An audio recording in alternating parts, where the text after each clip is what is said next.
Welcome to the Crypto Teacher.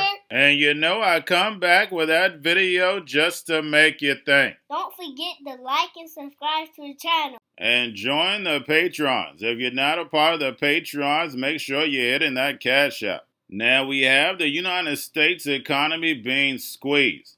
And one of those sectors is housing. This article states priced out and fed up.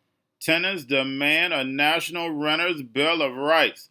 And guys, we know the Biden administration set up a plan to eventually protect renters and promote rental affordability. And we know the NWO caused the problem, wait for the reaction, and run in with the solution. And with the C word, since no one could make a move, property value went sky high. Now when people want to buy, move, refinance, now they still can't move because interest rates are too high. And we know who the hidden hand is. That's right, the Fed. They are controlling it all. Don't forget Robert F. Kennedy stated that BlackRock and Wall Street would own about 60% of single-family homes by 2030. A lot of surveys have stated 40% by 2030. But guys, we know it's going to be sooner than that.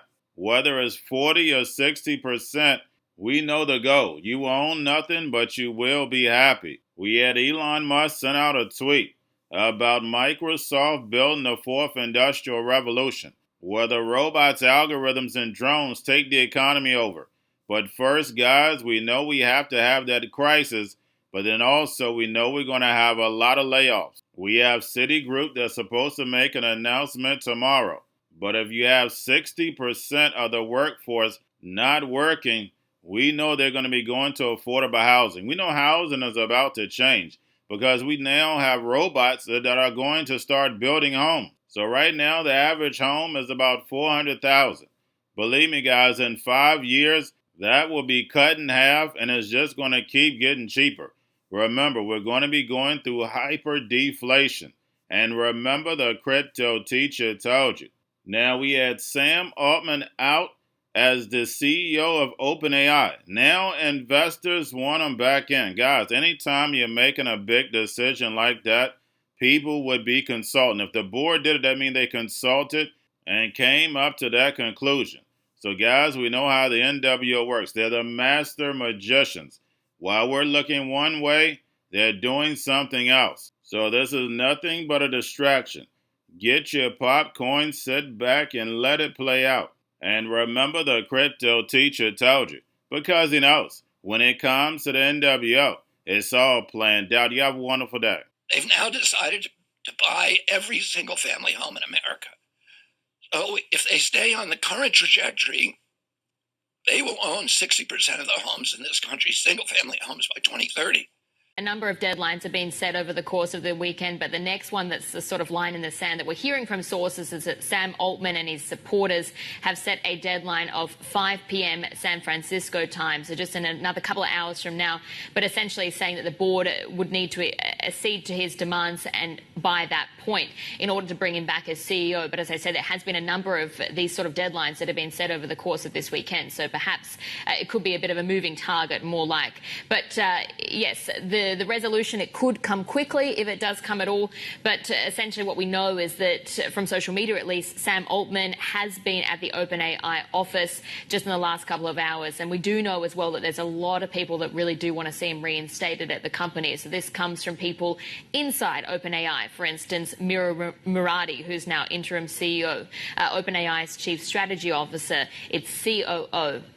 That's a lot of people at the C-suite level that want to see him reinstated. But you've also got investors as well. And chief among them, of course, is Microsoft. It has been the biggest backer of OpenAI to date. And we understand that Microsoft's CEO, Satya Nadella, is the one who's actually leading these negotiations that are going on behind the scenes to bring Sam Altman back and trying to negotiate and reach a resolution between these different factions of the board.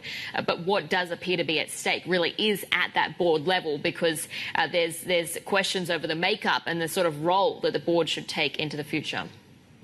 What was so shocking to us and what we really explore in the big take here is the idea that this is a leader who was in charge of a company that was succeeding. Just a vast customer list, huge billions of investment, and running a very expensive business. This AI query business involves data centers and compute power every time someone uses ChatGPT. So it was a very strange move to remove someone that popular. But you have to understand, and you'll read our big take and understand it if you do, that this was a philosophical move. This board was controlled by folks who were concerned about AI's impact on humanity, about potential doomsday scenarios with the technology, and they wanted to stop it before it was too late. And I honestly, based on what I just noted there, I think it was too late. I think this company already was so commercially intertwined with Fortune 500, with all of these investors with Microsoft, that it was not something that removing Sam Altman could really fix. Going to a different economy, and we're going to be learning more about that as we go. But clearly, we're learning that things can be done from remote locations. We're learning that technology can replace people even more than we thought. We're not going back to the same economy. We're recovering, but to a different economy, and it'll be one that is more leveraged to technology. And I worry that is going to make it even more difficult than it was for many workers. In Silicon Valley, and my friends who work in technology know that what we did to the manufacturing workers, we are now going to do to the retail workers, the call center workers, the fast food workers, the truck drivers, and then even bookkeepers, accountants, insurance agents, lawyers, and on through the economy. So what happened to the manufacturing workers is a very clear sign. And so we'll import Chinese-based CBDC technology. So it's going to be CBDC in a box provided to you by the People's Bank of China. But every stock, every bond, every currency, every commodity, every piece of art, every private business, every piece of real estate will eventually be a token on a blockchain, an entry on a ledger, permanent and immutable. We will have truth instead of trust, and we will save over $7 trillion a year. 6 to 8% of global GDP is wasted by the friction of the trust industry that's necessary when you have dual entry accounting. With triple entry accounting, which is what a blockchain is, we get rid of all of that friction. It's a beautiful future. Like what you see in China and their social credit scoring systems, right? If we get identity wrong, it could be a tool to enslave humanity. And if we get it right, it could be a tool to liberate humanity. And as an American, I'm obviously rooting for the one that's on the side of freedom. Bitcoin is an international asset. And also, I do believe the role of crypto is, it's digitizing gold. I actually believe this technology is going to be very important. Look at it. We have been part of the huge revolution in investing through ETFs. We believe that ETFs will be changing the whole way we invest. Many people still use it as a means, people are investing it for indexing. No, the majority of people who are putting money in in ETFs are active investors that are buying exposure. The entire bond market is being transformed as we talk right now. I believe the next generation for markets, the next generation for securities will be tokenization of securities. And if we could have that distributed ledger that we know every beneficial owner, every beneficial seller, we all have our code of who's buying, who's selling, instantaneous settlement. And think about it, it changes the whole ecosystem. Chinese bank ICBC has been hit by a ransomware attack, and the U.S. Treasury market, as a result of that, has been disrupted. This, according to the Financial Times. We're getting it more right now with Bloomberg's Shonali Bassick. Shonali, what do we know? Listen, we have the Financial Times now reporting that ICBC, one of China's largest banks here, was hit with a ransomware attack.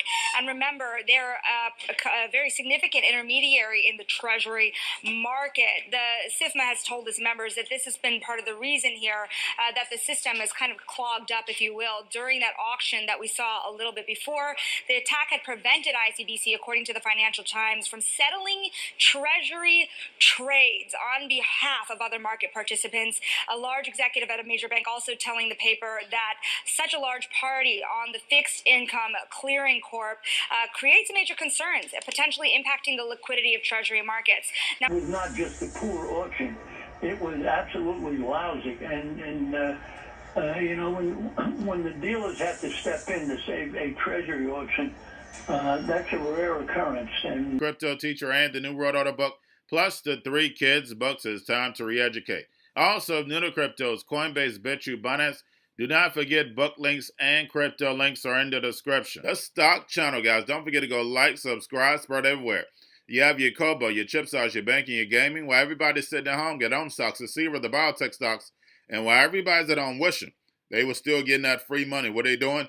Drinking and smoking weed. Don't forget about those stocks, and you have a wonderful day. The most powerful person in the world is the storyteller.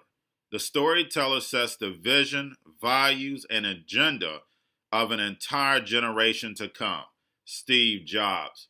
And guys, you know I truly believe in this. When you look at the New World Order, they're the storytellers. And that's the reason why I wrote my New World Order book.